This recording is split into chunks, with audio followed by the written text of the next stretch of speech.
Hello guys, नमस्कार। मैं भूपेंद्र सिंह गवार आज आपके सामने एक नई वीडियो लेकर के आया हूं जिसका नाम है कारक एवं विभक्ति। तो सबसे पहले हम पढ़ेंगे कारक। कारक कहते किसे हैं, कारकों की संख्या कितनी है और कारकों का पता कैसे चलेगा कि यह कारक है। तो देखिए, सबसे पहले इसकी उत्पत्ति उत्पत्ति क्रय धातु से जब डबल प्रत्यय जुड़ेगा, उत्पत्ति क्या है, क्रय धातु से जब क्या जुड़ेगा, डबल प्रत्यय जुड़ेगा तो कारक शब्द का निर्माण होगा। कैसे होगा, देखिए, इस डा का चूटू नामक सूत्र है, उससे संज्ञा हो गई, और इस ला का हलंत्यम नामक सूत्र है, उससे इत संज्ञा हो गई। अब जो क्रय है, इस क्रय को अगर हम तोड़ते हैं तो यहाँ पे का प्लस ऋषि, ये दो चीज आती हैं, क्रय प्लस ऋषि। अब यहाँ पर एक सूत्र आता है अचोड़िति। अचोड़िति अचोड़िति नामक सूत्र से क्या है, इस रा का वृद्धि आदेश हो जाता है। इस रा का क्या हो जाता है, वृद्धि आदेश हो जाता है, वृद्धि आदेश हो जाता है। और वृद्धि आदेश जब होगा तो यहाँ पे दीर्घ आ जाएगा और रूप बन जाएगा कार। अब यहाँ पे जब वृद्धि आदेश होगा तो वृद्धि आदेश के साथ साथ यहाँ पर अब यड़ संधि और दो हो रही है, ऋषि का रा हो जाएगा तो रूप बन जाएगा कार, प्लस यहाँ पे भू का भू रह गया। अब एक सूत्र है युवोर नाकौ। युवोर नाकौ, युवोर नाकौ सूत्र से क्या होता है, युवोर नाकौ सूत्र से बू के स्थान पर, ये जो बू है, इस बू के स्थान पर अक हो जाता है। क्या हो जाता है, अक। दोबारा समझिए, क्रय धातु से जब डबल प्रत्यय जुड़ेगा तो वहां पर कारक शब्द का निर्माण होगा। अब कारक शब्द का निर्माण कैसे होगा, इस डा की इत संज्ञा तो हो गई चूटू नामक सूत्र से, और इस ला की इत संज्ञा हो गई हलंत्यम नामक सूत्र से। यहाँ पे का और ये है ऋषि, इन दोनों को मैंने अलग अलग कर दिया है। यहाँ पर एक सूत्र आता है अचोड़िति, और अचोड़िति से वृद्धि आदेश हो जाता है, और जब किसी वर्ण में वृद्धि आदेश होता है तो वो दीर्घ हो जाता है, यानी कि उसका बड़ा हो जाता है। वृद्धि का मतलब बड़ा हो जाता है। तो यहाँ पर इस ऋषि का रा हो जाता है संप्रसारण आदेश से, और इस का दीर्घ आ हो जाएगा और रूप बन जाएगा कार। कार प्लस, अब यहाँ पे जो भू बचा था, इस भू को यहाँ पे लिख दिया। अब एक सूत्र आता है युवोर नाकौ। इस युवोर नाकौ सूत्र से क्या होता है, भू के स्थान पर क्या हो जाता है, अक हो जाता है। तो यहाँ पे क्या हो जाएगा, कार प्लस अक, कार प्लस अक। अब यहाँ पर कार प्लस अक हो गया तो रूप क्या बनेगा, कारक। लेकिन यहाँ पर नपुंसक लिंग में बनता है, ये इसमें बनता है नपुंसक लिंग में, तो नपुंसक लिंग में क्या हो जाएगा, कारकम। इस तरह से इस कारक की उत्पत्ति इस तरह से हुई है। ठीक है, आगे देखिए।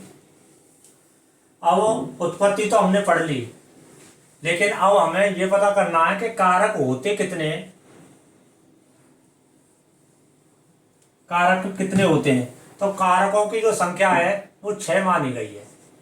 कितनी मानी गई है, 6 मानी गई है। और 6 कौन कौन सी है, तो यहाँ पर मैं एक उदाहरण दे रहा हूं, उससे हम समझेंगे। उससे पहले एक सूत्र आता है, उस सूत्र को हम देखते हैं। कर्ता कर्म करणम च संप्रदानम तथैव च, संप्रदानम तथैव च, कर्ता कर्म करणम च संप्रदानम तथैव च, अपादानादिकरणो अपादानी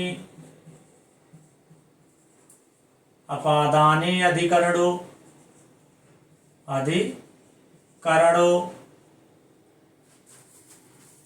मिथ्याहु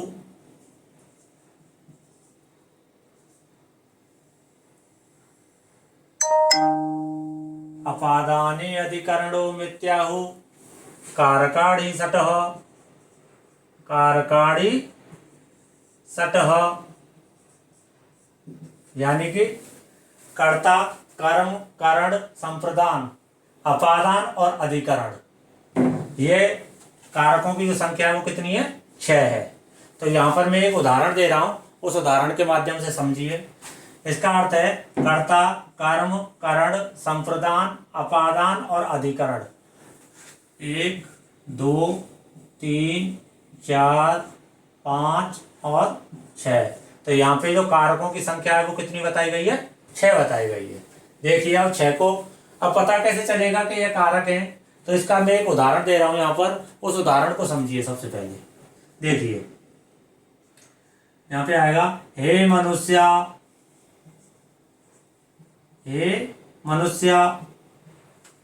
नरदेवस्य पुत्रः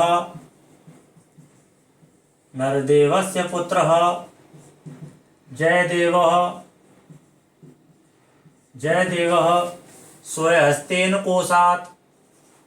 स्वहस्तेन कोशात्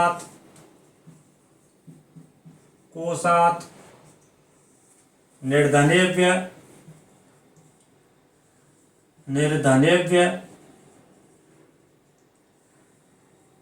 हे मनुष्य नरदेवस्य पुत्र है जयदेव स्वहस्तेन कोशात् निर्धनेभ्य ग्रामे धनं ददाति ग्रामे धनम ददाति।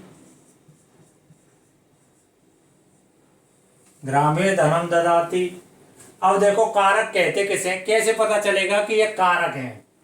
तो ऐसे शब्द जिनका प्रत्यक्ष रूप से क्रिया के साथ साक्षात संबंध स्थापित हो रहा हो वह कारक कहलाता है। ऐसे शब्द जिनका क्रिया के साथ, अब यहां पर इस पूरे वाक्य में ददाती जो आया है ये ददाती क्रिया है। ददाती क्या है? क्रिया। तो इस ददाती शब्द से जिस शब्द का प्रत्यक्ष रूप से, जिस शब्द का क्या हो रहा हो? प्रत्यक्ष रूप से प्रभाव पड़ रहा हो, प्रत्यक्ष रूप से संबंध स्थापित हो रहा हो, वो ये शब्द क्या है? कारक है। अब सब शब्द से इस क्रिया से साक्षात संबंध स्थापित होगा कैसे? बहुत से स्टूडेंट ये सोच रहे हैं कि इस क्रिया से साक्षात संबंध कैसे होगा कि हमें पता चल जाए वो कारक है। तो जब हम उस शब्द को अगर इस वाक्य में से मिटा दें, इस उदाहरण में से मिटा दें, तो यह पूरा का पूरा वाक्य प्रभावित हो जाए, तो अपने आप पता चल जाएगा कि वो क्या है? कारक है। अब यहाँ पर अगर मैंने ये हटा दिया हे मनुष्य, तो यहाँ पर अब इसको पढ़ो। नरदेवस्य पुत्र है जयदेव स्वहस्तेन कोशात् निर्धनेभ्य ग्रामे धनम ददाति, यानी नरदेव के पुत्र जयदेव ने अपने हाथों से कोष से निर्धनों के लिए गांव में धन को दिया। अब यहाँ पर हे मनुष्य से कोई प्रभाव पड़ा? नहीं पड़ा, तो यह कारक नहीं है। यानी वाक्य प्रभावित हो जाए तो वो कारक कहलाएगा, और वाक्य प्रभावित नहीं है तो नहीं होगा। अब यहाँ पे आ रहा है नरदेवस्य पुत्र हम, अब इसको हटा दे। अब यहाँ पे क्या बोले? जयदेव अपने हाथों से कोष से निर्धनों के लिए गांव में धन को देता है। वाक्य पर कोई प्रभाव पड़ा? नहीं पड़ा, तो इसका मतलब ये भी कारक नहीं है। अब यहां से आगे जिस किसी को भी हटाएंगे, जैसे जयदेव, यहां पे जयदेव को हटा दें, जयदेव को हटा दें। यहाँ पे अपने हाथों से कोष से निर्धनों के लिए गांव में धन को दिया। किसने दिया? अपने हाथों से कोष से निर्धनों के लिए गांव में धन को दिया। तो अपने हाथों से कौन दान दे रहा है? पता नहीं चल रहा है, प्रभावित हो रहा है? हो रहा है। तो इसलिए ये जयदेव क्या है? कारक है।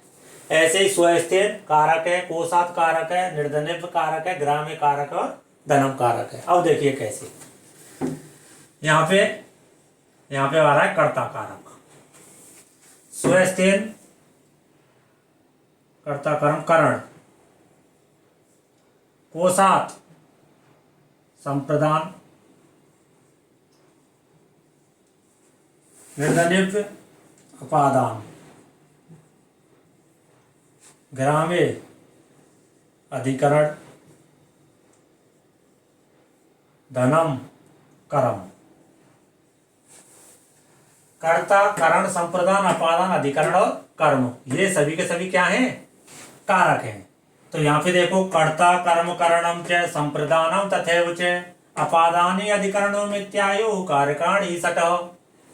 यानी कि इस उदाहरण में कर्ता करण संप्रदान अपादान अधिकरण और कर्म, ये सभी के सभी यहाँ पे जो इस उदाहरण इसमें सूत्र में दे रखे हैं, ये सभी के सभी यहाँ पे हैं। और इन सभी का प्रत्यक्ष रूप से किससे संबंध स्थापित हो रहा है? ददाती, इस क्रिया से साक्षात संबंध स्थापित हो रहा है। इनमें से अगर किसी एक शब्द को भी हटा दें तो वाक्य पर प्रभाव पड़ेगा, इसलिए ये सभी के सभी क्या हैं? कारक हैं। तो पहली चीज तो कारक कहते किसे हैं? कि वो वे शब्द जिनका क्रिया के साथ साथ क्या हो जाए? साक्षात संबंध स्थापित हो जाए, वो कारक कहलाते हैं, पहली चीज। दूसरी, कारकों की संख्या कितनी है? तो कारकों की संख्या है 6। ठीक है, अब आगे देखते हैं।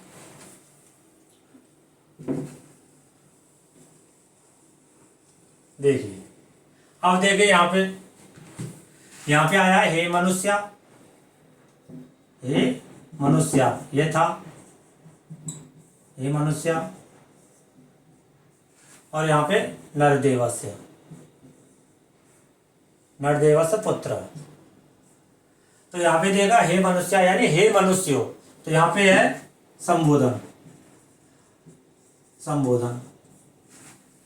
तो संबोधन को कारकों की श्रेणी में नहीं माना जाता। इसी तरह से नरदेवस्य पुत्र, यहाँ पे नरदेव का पुत्र, संबंध का की के, तो यहाँ पे संबंध कारक था। संबंध, संबोधन कारक और संबंध कारक, ये दोनों के दोनों कारकों की श्रेणी में नहीं आते हैं, इसलिए इनको कारक नहीं माना जाता है। ठीक है, क्योंकि संबोधन कारक जो है वो प्रथमा व्यक्ति में कर्ता कारक में जुड़ जाता है, और संबंध कारक को हम कारक नहीं मानते हैं। देखिए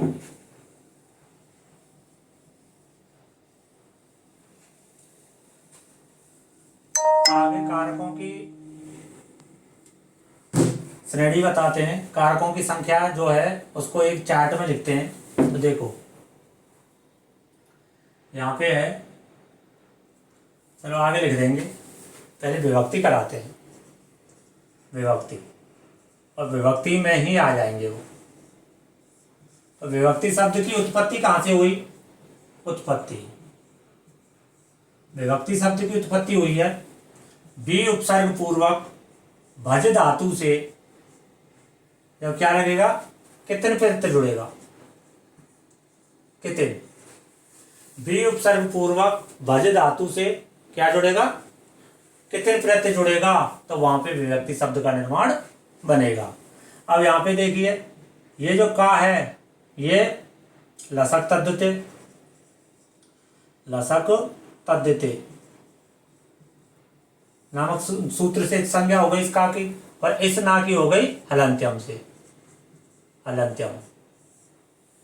अब जो ये जा है, यहां पे एक सूत्र आता है चोकू, चोकू।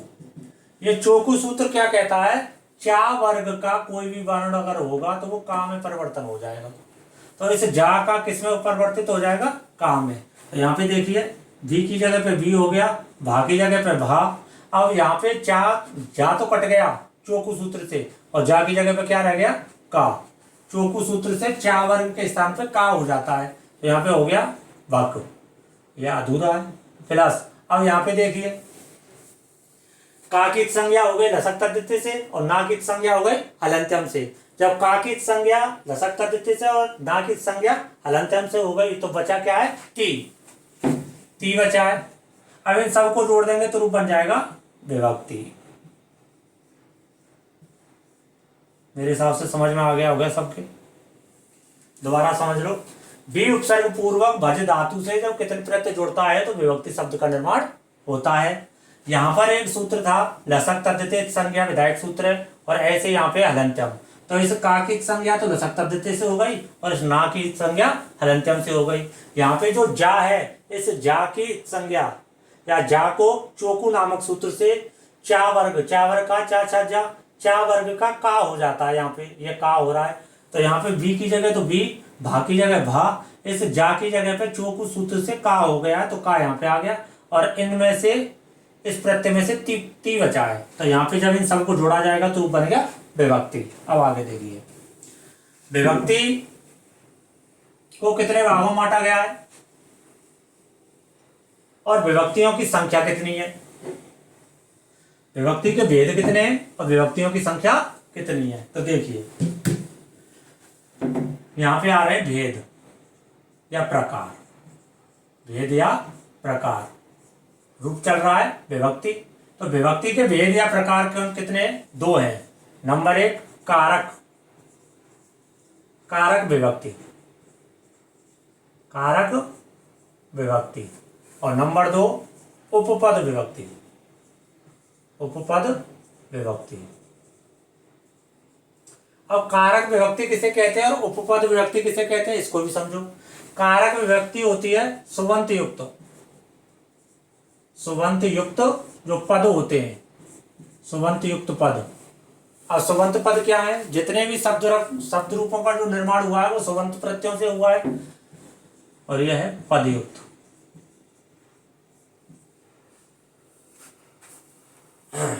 सुबंत युक्त पद कौन से हैं, तो सुबंत युक्त पद हैं सुबंत प्रत्यय से जिन शब्दों का निर्माण हुआ है, चाहे वो राम हो, रमा, राम रमा, माता पिता गुरु वधु, ठीक है, इन सब का निर्माण जो शब्द रूपों का निर्माण चलता है वो सभी सुबंत प्रत्ययों से चलता है। सुबंत प्रत्ययों की जो संख्या है वो कितनी है, 21 है। और वो कौन कौन सी है, तो सुन लो, सु ओ जस, अम ओट सस, टा व्याम वेस, डे व्याम व्यास, दस व्याम व्यास, दस ओस आम, डी ओ सु। इस तरह से 21 सुबंत है, ठीक है। तो जब हम शब्द रूपों का निर्माण कराएंगे या शब्द रूपों के बारे में बताएंगे तो वहां इस सारणी को पूरी को मैं बताऊंगा, ठीक है। दोबारा से सुन लो, सु ओ जस, अम ओट सस, टा व्याम वेस, डे व्याम व्यास, दस व्याम व्यास, दस ओस आम, डी ओस सु। देखिए अब यहाँ पे कारक विभक्ति को सबसे पहले पढ़ेंगे, कारक विभक्ति। तो यहाँ पे जो विभक्तियों के भेद हैं वो कितने हैं, दो हैं। नंबर एक कारक और नंबर दो उपपद, ठीक है, कारक और उपपद। लेकिन अगर यहाँ पे आ जाए विभक्तियों की संख्या, विभक्ति की संख्या, संख्या, तो विभक्ति की जो संख्या है वो कितनी है, 7। प्रथमा से लेकर प्रथमा से सप्तमी तक, प्रथमा से सप्तमी तक कितनी है, 7 है। अब विभक्ति के भेद अगर पूछे जाए तो कितने हैं, दो हैं। कौन कौन से, कारक विभक्ति और उपपद विभक्ति। कारक विभक्ति कौन सी होती है, जो सुबंत युक्त पद होते हैं, इनकी संख्या 21 है। और उपपद विभक्ति जो पद से युक्त हों, यानी जो अन्य पद से युक्त हों, ऐसी विभक्ति जो अन्य पद से, उस पद विशेष में ही विभक्ति आती है, उनको उपपद विभक्ति कहते हैं। जब विभक्ति कराएंगे तो आगे इसका वर्णन करेंगे। तो यहाँ पे आप देखिए विभक्तियों की संख्या कितनी है, 7 है। कहां से कहां तक है, प्रथमा से सप्तमी तक। अब यहाँ पर जो कारक हैं, अब विभक्ति कहते किसे हैं, ये चीज सुन लीजिए। विभक्ति की परिभाषा क्या है, क्रियाजनकत्वम कारकत्वम। क्रिया के जनक को तो कारक कहते हैं, क्रिया के जनक को क्या कहते हैं, कारक। वहां पे कारकों में मैं एक सूत्र लिखाना था, वहां पे मैं भूल गया हूं, यहाँ पे बता रहा हूं। कारकों में क्रिया जनकत्वम, कारकत्वम, कारकत्वम या कारकम, ये कारक की क्या है, परिभाषा है। कारक की क्या है, परिभाषा, कारक की परिभाषा, कारक की यह परिभाषा है कारक की। क्रिया जनकत्वम कारकत्वम, यानी क्रिया के जनक को ही क्या कहा जाता है, कारक कहा जाता है। या वे शब्द जिनका क्रिया से साक्षात संबंध स्थापित होता हो वो क्या कहलाते हैं, कारक कहलाते हैं। ऐसे ही क्रियान्वयत्वम कारकत्वम ये भी है। ठीक है, तो अब बात करते हैं विभक्ति की कि विभक्ति कहते किसे हैं, विभक्ति की परिभाषा क्या है। तो परिभाषा किसकी, विभक्ति की, विभक्ति की परिभाषा विभक्ति क्या है, कारक चिन्हों को ही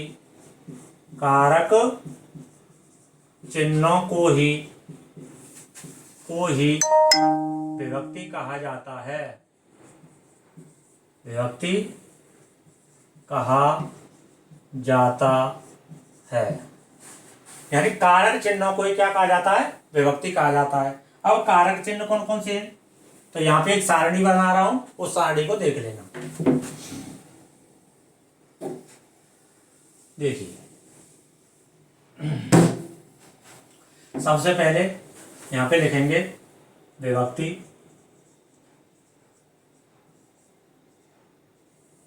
यहाँ पे लिखेंगे कारक और यहाँ पे लिखेंगे कारक चिन्ह, कारक चिन्ह। देखिए, नंबर 1, 2, 3, 4, 5, 6, 7 और 8। सबसे पहले प्रथमा, द्वितीया, तृतीया, चतुर्थी,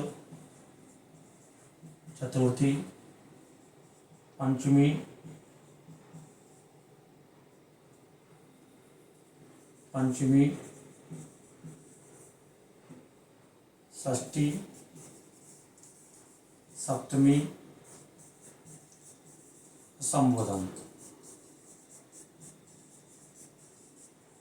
संबोधन। देखिए, कारक में कर्ता ने, कर्म को, करण से सहायता, करण से सहायता, संप्रदान के लिए,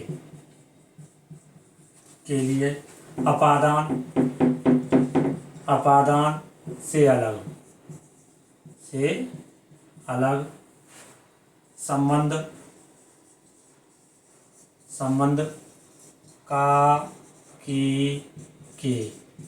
काकी के राजी रे ये संबंध में आते हैं। अधिकरण में पे पर। अगला है संबोधन, यहाँ पे